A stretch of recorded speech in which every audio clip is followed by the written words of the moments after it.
Hello, WI Proud viewers, and welcome to episode number 11 of Eagle Watch. Joining me once again, UW football head coach Matt Janus. Matt, how are you doing this morning? Doing good, Daniel. How about you? Great win last weekend, so that always helps. Beating Whitewater, can't get much better than that. At home, 3-point victory. Got a little stressful down the stretch, but what are your overall thoughts about the game? No, I feel like it went exactly how we kind of thought it was going to go. And, we talked that it was going to be a four-quarter battle.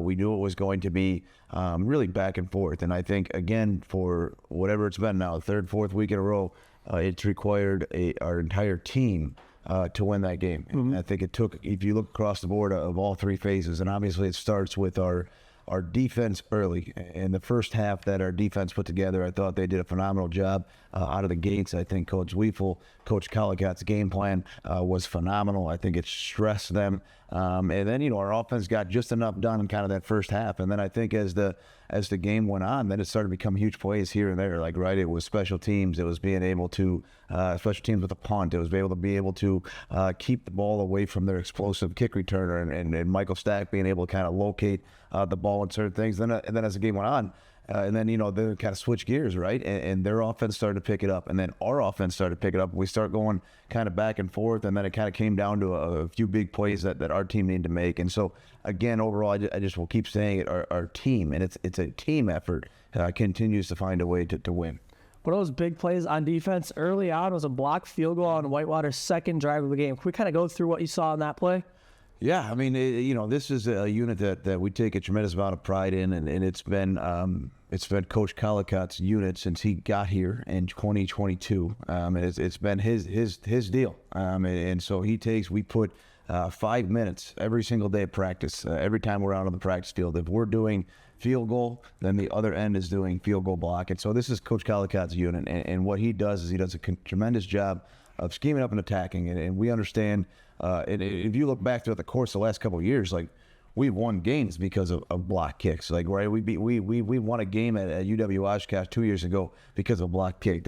We won a conference championship against River Falls last year because of a block kick. And so this is a unit that our guys understand how important this is, and whether it's just a PAT or whether it's a field goal of trying to keep as many points off the board as you possibly can. So he does a great job of getting our guys sets. He knew where we wanted to attack here and what we were looking to attack. And he does a great job getting our guys set and aligned here. And then the rest of this is on, it's going to be really on, is what we're trying to attack is right in here, right? And it's really going to be on Austin Canati right here. Obviously, they march down. We stop them in the red zone, which is huge, right? I always think red zone defense, it's a mentality, but red zone defense is also taking touchdowns and turning touchdowns into field goals. And so we don't allow them to score in the end zone. They throw an incomplete pass the play before that. We get their field goal team out. And then Austin Canati on our left side, number 40 here. Just a great effort play that you constantly see from our guys over and over again. I mean, what a job, again, squeezing through this wing spot right here. I mean, there's not a lot of room to operate, and we'll see how skinny he gets. Look at how skinny he gets to get himself through. We get a great push also by our defensive lineman that's going to stress this tight end right here. And Austin finds a way to sneak himself through, get a hand up, get points off the board. We find a way to scoop that thing. I wish Trent could have stayed on his feet a little bit there, but we find a way, and now our offense has the ball at the 30-yard line. I mean, what a huge momentum play, especially early on in that football game. I feel like that's another one of those plays. We talked about it a couple weeks ago. We talked about that safety up in Menominee, but that's another one of those plays where that almost decided the game, you could say, early on. A 3-point win, blocked field goal was huge. Yeah, and Austin gets a game ball out of that. And I don't know if anybody realized, but we won by 3 points. Yep. So we erased 3 points throughout the course of that game, and although early ends up playing a factor as the game goes on. Another huge play came in the second. Whitewater just kind of driving the field, went for it on fourth and 1 from the 45. You guys got a huge stop, and then offense went on a roll from there. What went down on that play? Yeah, I mean, we get ourselves into a 4th and 1, and I thought, what Whitewater did is they did such a great job. They personnel, especially their short yardage stuff, and they get into, they're bringing in an extra tackle. They're putting in Drake Martin, number 28, who's really, I guess you'd kind of describe him as an F, as a Y, kind of a little bit of everything for him, but he is a huge guy. I mean, he is a big guy to tackle. They bring in all their tight ends, and then they keep number 7 out on the field, right? And so they're going to get us into a really heavy package, and we'll see more from the tights. So So what we did, and we had a couple different answers. I think we had about 4 or 5 answers out of our base package, but we also knew that in big moments that we were going to personnel this as well. And so I have to eat some crow on this one. This is Coach Collicott. This is his doing. Early in the week, we kind of had to fix some rules. We had it out in practice. We liked the idea of it. We knew what we were trying to do, but we had to fix some of our rules. And Coach Collicott did a great job of piecing this together, of attacking them and what they were trying to do, but then also as we practiced throughout the week of adjusting our rules so that we could put our kids in a position to be successful. So we're getting some jet motion. We knew 7 was going to go back and forth, right? So you kind of see the way 7 goes. We knew he was going to go back and forth, but what we were going to get is we were going to get really a power type play. They were going to pull a play side guard. So we kind of stacked our defensive line to try to keep men off of our linebackers. All right, and we'll go to the tight here. We'll get a little bit better view, especially when it's all inside the tight here. But so again, they bring in, so 68 is in now, so there's their extra tackle. They got their tight ends all in here, so these are 2 of their tight ends. He's really a tight end / Y, but he's now playing tailback because they know, hey, somebody's got to tackle him at 250, 255 pounds, whatever he is, and then somebody's going to have to tackle him. So what we ended up doing was we knew they were going to try to pull somewhere play side.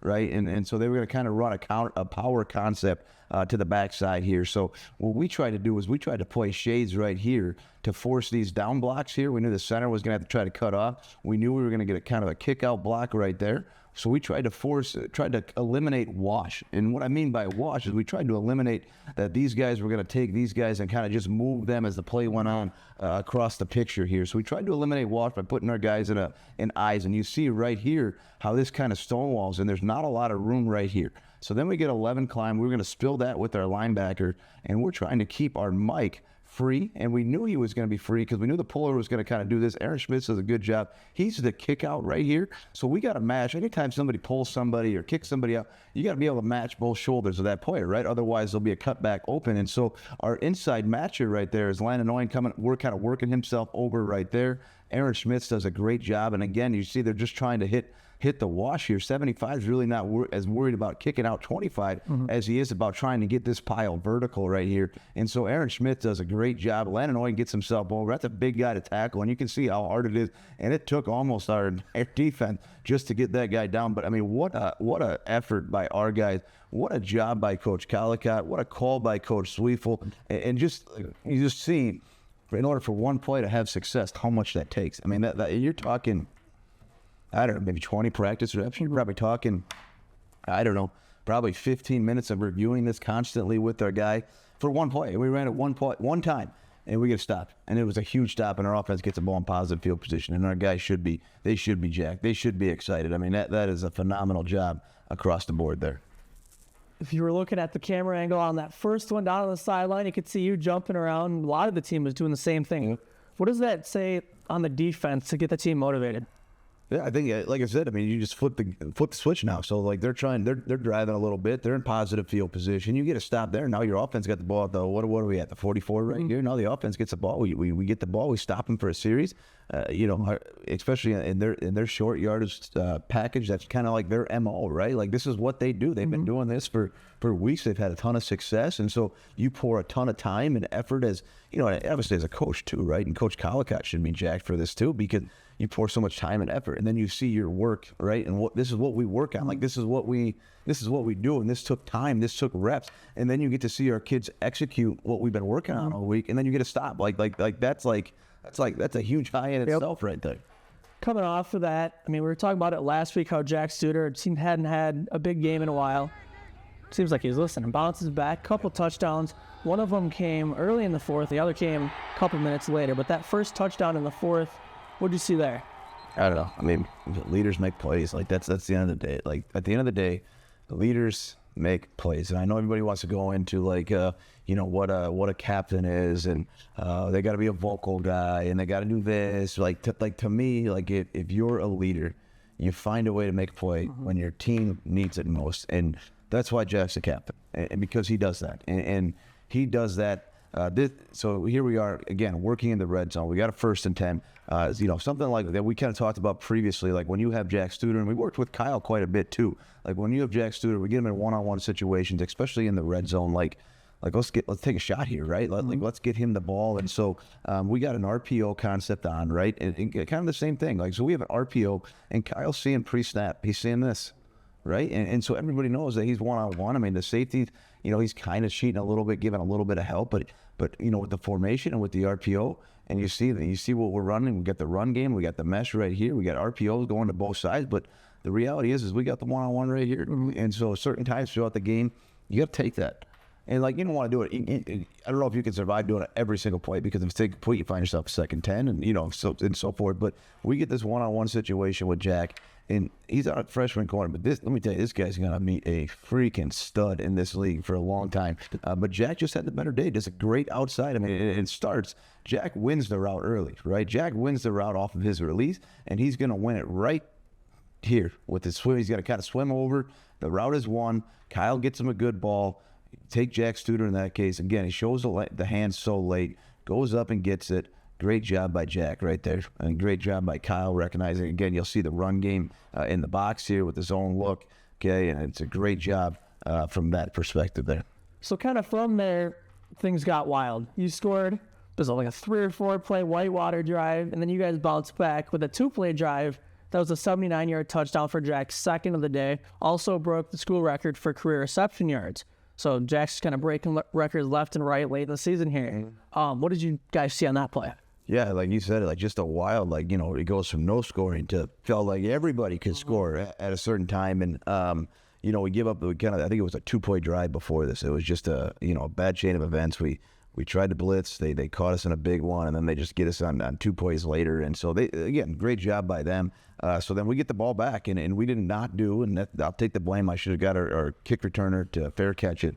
The hang time of the kick, Ticker did a good job putting it up, but we're not in a great position right here. We like the ball at the 25 at least. As we turn it up, our defense has got to struggle on series, and we get a double move with Jack right here, and you see kind of the slant goal right there, and get the ball into his hands, and then after that, I get all these kind of NFL scouts that kind of run through, and we talk about Jack and all this stuff. One of the most impressive parts about Jack is when the ball gets in his hands. Like, there's a whole nother play now. Now somebody's got to tackle him, and Jack's he's strong, he's fast, but that's you see the double move. He's going to get the inside. He's going to kind of set that up nicely.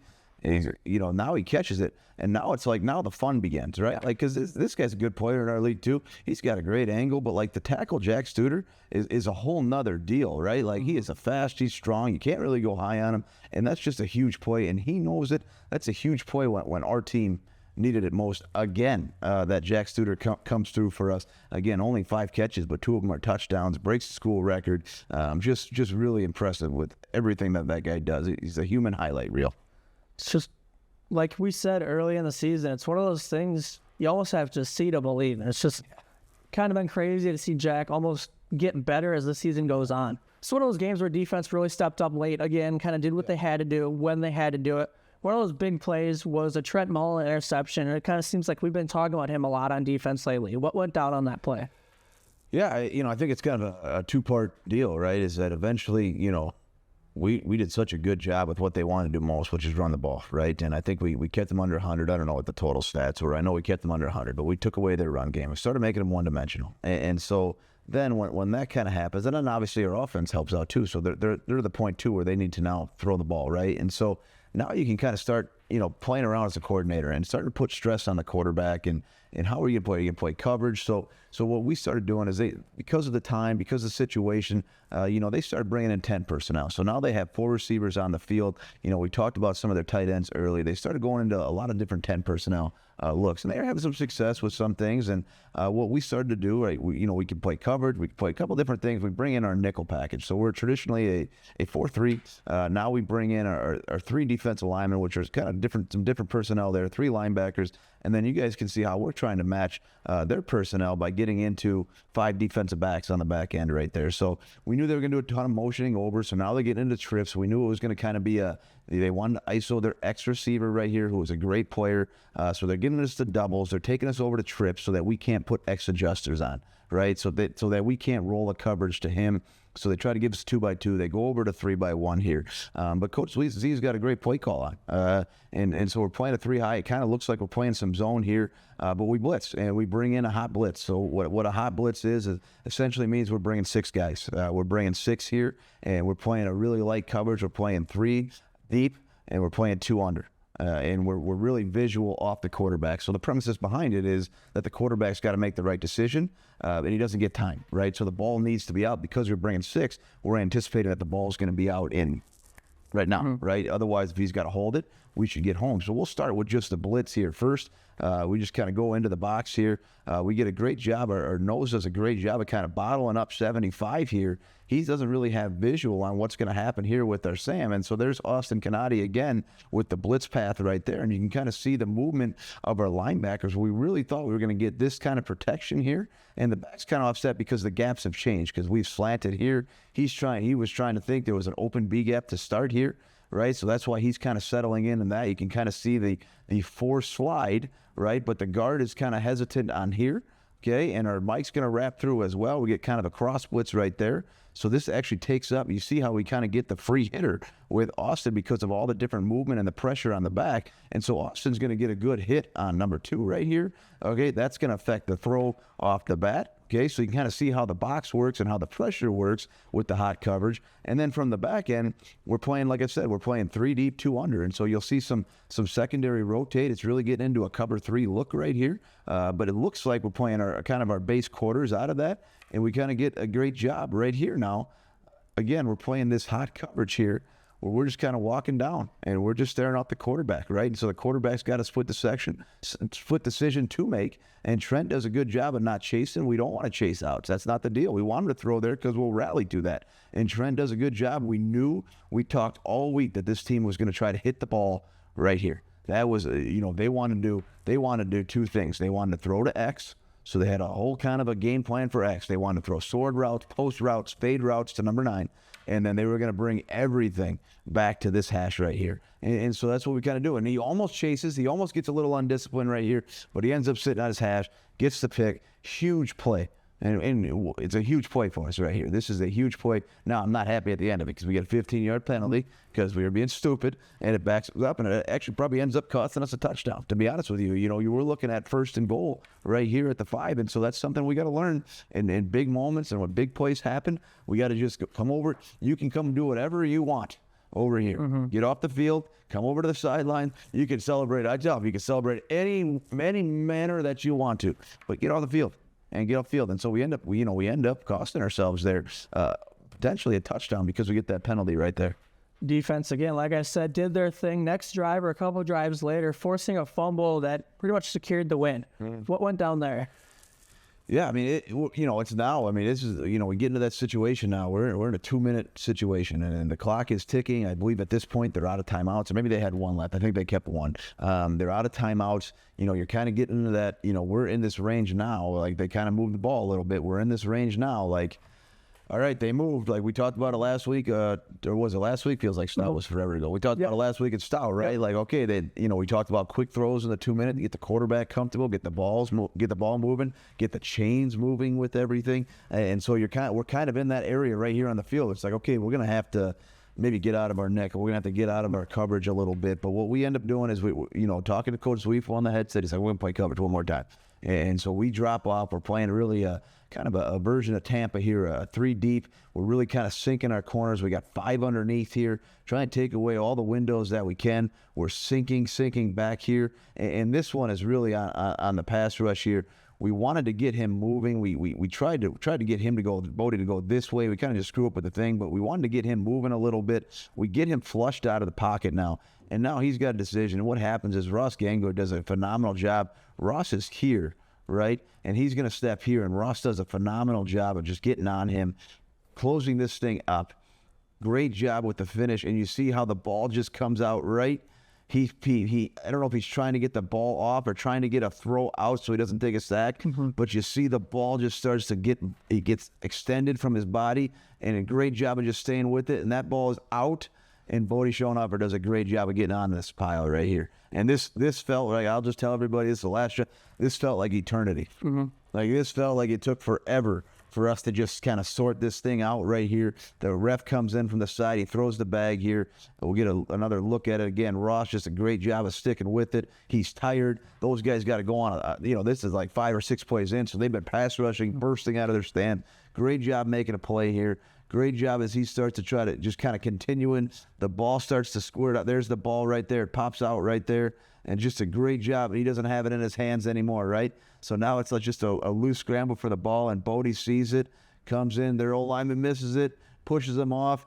Just look at that right here. And somehow Bodie comes up with that at the end. I mean, what an exciting finish. Yeah. What a game is. And people that are in tune to these two programs, I mean, that's these games will always be like that. Yep. As long as I'm here, as long as Jace is there, like these games are going to be just like this, and they're going to be nail biters, and they're going to come down to the wire and have just such a ton of respect. It doesn't mean we can not like each other, but certainly a ton of respect for that football program, for the way both teams played in that game. It's just fun. It's just physical football between great coaches, between great players, and I think you could just sense it throughout the whole game, the amount of respect that both sides had for each other. There really wasn't crap talking. Mm-hmm. There wasn't any of that. It was like, okay, we're just going to keep playing. We're going to shut our mouths and just play football. And it was a really special game to be a part of. If you're looking at that frame we have up on the screen right now, it's one of those things where you got pretty much the entire lacrosse defense there. I mean, you see almost all 11 guys there, and there's only a few Whitewater guys. What have you seen with the defense rallying around each other late in the season that you really liked? Yeah, I mean, it just everything that we hit reset on, whenever that was, 5 or 6 weeks ago, and just to focus on us. And it's not just the defense, it's the offense too, and keeping our composure and working together and becoming a better teammate, and all those values that we talked about and the experience that we maybe lacked at times, doing that and focusing on that. And that's why we're getting results on the football field. So in last week's show, you asked the crowd to show up, and they did just that. I mean, quite a showing. Obviously, there was a lot of purple in the stands, but the maroon was every direction you looked. You just saw lacrosse fans. What does that mean to you late in the season in a huge game like that to have? It means the world. I mean, you kind of feel the build-up throughout the week. I mean, you start getting texts. And then Saturday, you're getting more texts. Like, hey, coach, can't wait to see the game, or at the game, or coming to the game. And just awesome. I mean, just playing in front of that environment, in front of the lacrosse community and our alumni. And Chancellor Beebe was just ecstatic afterwards, and waving his pom-poms and walking with me and talking with me, and how much Chancellor Beebe enjoyed the atmosphere of the game, and how exciting it was for him, and to see the emotion on our parents afterwards too. We had so many alumni that came back for that game, and to be able to sit with them and just talk with them for 2 minutes and just get to see them and catch up. Hey, how's life? Or half of them now. All these guys over the last couple of years starting to get engaged and start to see kind of that. It's just cool. It's just so special to be a part of. And another thing that was pretty notable in the fourth, one of the lacrosse guys went down after a late hit out of bounds with an injury, but you came over and made sure he was good, helped him off the field before the other guys on the team got there. What does that say about not only you as a coach, but the whole team as a whole, how you guys rally around each other? Yeah, I don't know. I mean, you just hate injuries, and that's part of the game, and it just is. But you ask these kids to do everything for you, and they get hurt, or it's heartbreaking. It's heartbreaking for me because they do so much for me. They do so much for a football program, and then to see them get hurt, that sucks. And I know that's part of football, and injuries are part of it. It's a physical football game, but that stuff kills me. More positive note. Let's get back on that side of things. Time of possession game, as we've said the last few weeks, massive. You guys won it yet again by a couple minutes on Saturday. What are your thoughts on how that went? Yeah, it's just Coach McGuire. I think it's just kind of the no pressure, Coach McGuire, but just kind of the expectation. That's the expectation of our offense and what we're doing, and that's really challenging. That front four, like we talked about last week, that Mike line, they're freaking good players. That is hard to establish a run game, and to be honest with you, nobody has all year really against them. Has established a run game, and so it's a great job by Coach McGuire being patient, sticking with the offense, and allowing our defense to, hey, when they're on the field and our defense is off the field, we can catch our breath. We could talk about the formations that we're seeing. We could talk about the run fits that we can make our adjustments because we have time to do that. So again, continue to play complementary football. You got Stevens Point coming to town this weekend for Senior Day. Kickoff for that 1 p.m. on Saturday. But similar to the last few weeks, we're going to go over a player or two to watch for from Stevens Point that Eagle fans should keep an eye out for. Who would you say that is? Yeah, it's really, I would say number 0 on offense and number 5 on offense. I think 0 is having a great year. They know he's good by the amount of volume that he receives in the passing game. Shots, post wheels. They want to find creative ways to get the ball to him, and they do a lot. I've said this.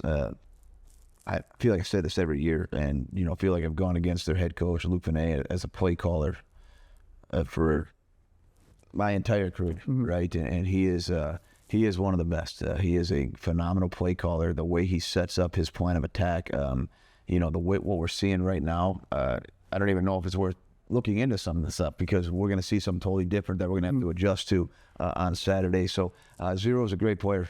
Got a huge volume of catches. They do a great job of getting him the ball. And I think, number 5, and we've seen 5 before. He's a running back. They're using him a little bit. It's some jet motion stuff. They're using him a little bit as a wildcat back. They're using him a little bit as a wide receiver at times. So they kind of move him throughout the formation. And then I think as you look at their defense, it's a very different look for our offense here. It's it kind of similar to Oshkosh a little bit in terms of they're going to give us some odd looks. They're going to play some odd. They're going to play like where their safety is actually one of their last run fitters and kind of roots all over. They'll play some Tampa type stuff out of it. So really kind of a different look for us on offense that we're going to have to adjust to. And even just going back, and this is how Mondays is. So I don't need anybody hitting the panic button right now. But our Monday practice, it was a little slow yesterday, and it's a jog through, and we're not in pads, and we're like. But Monday's about us trying to see what's going on and the new formations and the new defensive set. And so it was a little slow yesterday, just we're trying to process. Okay, this is way different than what we saw last week. Last week we knew we were going to see an even front. Last week we knew we were going to see power, and now we're kind of getting into that. So he's doing a lot on both sides of the ball, and this is a team that has continued to fight, and they put up. I think it was the Stout game. It was 22-15. I think they put up a tremendous fight against River Falls. I mean, that game was wild, especially in the beginning. This is a team that's going to fight now, and like I said, and they get the coaching staff to do that. Matt, of course, thank you for your time. Viewers, listeners, thank you as well. Best of luck on Saturday, and go Eagles. Thanks, Daniel. Appreciate it. And go Eagles.